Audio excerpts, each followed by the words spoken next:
И здравейте, хора! Днес съм на паркур в щатката. И да.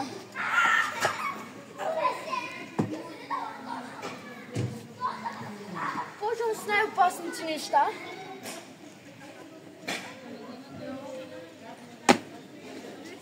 На въртулка от площадката нагоре.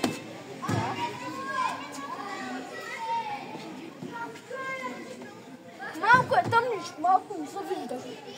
На камерата се вижда, но тук не се вижда. Сега ще се качвам тук. Не, чакай.